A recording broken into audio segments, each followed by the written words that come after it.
Assalamualaikum warahmatullahi wabarakatuh. Kekalahan 2-1 timnas Vietnam U19 dari Indonesia pada laga penentu grup A Piala AFF U19 2026 diwarnai dengan kekecewaan fans Vietnam terhadap keputusan wasit. Sorotan utama tertuju pada pemberian penalti kontroversial di penghujung babak kedua yang mengubah skor dan memastikan langkah Indonesia ke babak semifinal. Pendukung dan media Vietnam menyoroti kepemimpinan wasit yang dianggap merugikan tim mereka dalam pertandingan yang berlangsung di Stadion Utama Sumatera Utara tersebut. Momen di menit-menit akhir pertandingan menjadi perdebatan hangat. Fans Vietnam menilai keputusan wasit memberikan penalti kepada Indonesia adalah sebuah blunder. Akibat kekalahan tersebut, Vietnam gagal mengamankan posisi puncak klasmen grup A dan harus puas berada di bawah Indonesia, sementara gol di detik-detik akhir menjadi penentu kelolosan Garuda Muda. Dan seperti inilah komentar fans Vietnam. Tim sepak bola Vietnam U19 dan U17 sudah lama tidak memenangkan Indonesia. Vietnam bisa mengalahkan Malaysia dan Thailand di level sepak bola U17 dan U19. Tetapi melihat 8-9 tahun terakhir, tim Vietnam U17 dan U19 tidak pernah mengalahkan Indonesia. U19 bermain dengan U17, saya masih ingin U17 menang. Pertandingan ini bias terhadap tim kandang, 100% tim Vietnam asal Vietnam, Indonesia impor. Kehilanganku menjadi pelajaran. 100% tim Vietnam asal Vietnam, Indonesia import. Kehilanganku menjadi pelajaran untukmu. Semoga kamu semakin bertumbuh dalam permainan Anda, menang atau kalah. Wasitnya bias banget, tidak ada jalan menuju gol, ini sakit di mata. Zaman ketenaran telah berakhir, kalimatnya terlalu menakutkan sekarang, lupakan saja. Tidak perlu khawatir tentang kekalahan, teruslah maju, setiap orang memiliki kekuatan masing-masing. Selamat kepada mereka yang telah mencapai banyak. Kami pikir kami akan kalah untuk menghindari Australia, tapi ternyata kami tetap tereliminasi ya guys. Menonton menit-menit terakhir dari pertandingan yang sangat mengecewakan. Sepak bola muda tapi kalau di lapangan terus nggak akan berkembang. Pemain sepak bola muda yang ingin berkembang harus bermain keras, bukan membebani prestasi mereka. Sayangnya U19 Vietnam berpikir mereka memiliki kelebihan dan mempertahankan tiket ke perempat final. Tapi siapa tahu, begitulah sepak bola, kamu tidak pernah tahu apa yang akan terjadi, terutama dalam sepak bola remaja.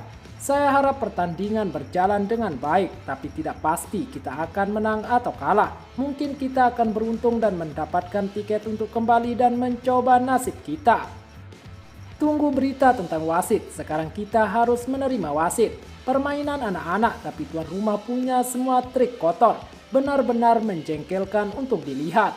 Anak-anak takut bermain sepak bola, mereka melihat bola sebagai musuh. Mereka hanya berbaring di halaman dan berkelahi, itu sudah cukup untuk menang.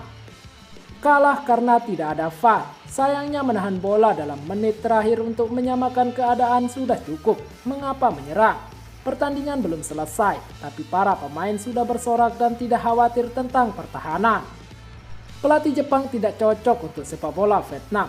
Wasit berat sebelah terhadap Vietnam. Membela Indonesia, itulah semuanya tentang turnamen ini. 17 oke, tapi 19 terlalu lemah.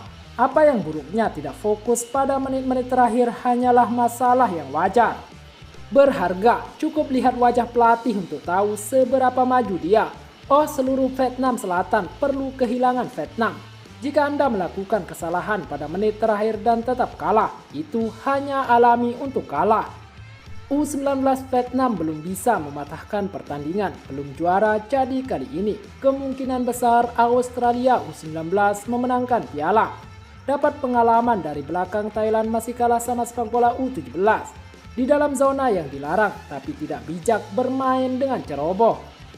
Kemampuan untuk membeli seorang wasit sudah ada, jelas lebih buruk dari Indonesia. Taktik pelatih Jepang terlalu buruk.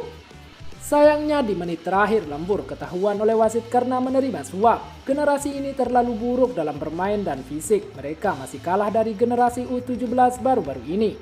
Biarkan anak-anak kembali ke negara mereka lebih awal untuk menjadi sehat. Generasi ini bodoh, tidak sistematis atau taktis. Thailand dan Malaysia bisa hidup berdampingan, itu saja. Indonesia tidak akan pernah mampu mengejar tim-tim besar di Eropa dengan banyak wasit Asia Tenggara. Pengadil memiliki masalah. Saya tidak mengerti mengapa wasit tiba-tiba memberikan penalti. 90 menit dianggap sebagai pemborosan untuk Vietnam U19. Menontonnya juga menyedihkan. Sekarang kita hanya perlu menunggu hasil dari grup lain. U19 Vietnam tidak memiliki pemain seperti Nguyen Look dari U17. Pemain tengah bermain terlalu buruk. Tim U19 Vietnam telah berusaha sangat keras tapi kemampuan teknis mereka hanya sebanyak ini. Indonesia bermain lebih baik daripada puncak klasmen, jadi mereka layak mendapatkannya. Saya harap tim akan berusaha meningkatkan keterampilan mereka lebih lagi untuk bertanding di turnamen lain. Pelatih Jepang tidak pernah membuat penggemar percaya dan merasa nyaman. Mereka membeli wasit. Wasit itu adalah bajingan. Jika Indonesia terus bermain seperti ini, adegan sepak bola Indonesia tidak akan berkembang lebih lanjut. Jika Vietnam terus membiarkan pelatih Jepang melatih, keadaan akan tetap seperti ini dalam 100 tahun. Kalah adalah kekalahan. Apa yang perlu dikhawatirkan? Kurang mahir daripada kalah adalah normal. Sekian dan terima kasih telah menonton video ini. Jangan lupa sholat dan zakat. Bagi orang mampu jangan lupa untuk bersedekah. Jangan lupa juga dukung channel ini dengan tekan tombol like dan subscribe. Serta bunyikan loncengnya. Wassalamualaikum warahmatullahi wabarakatuh.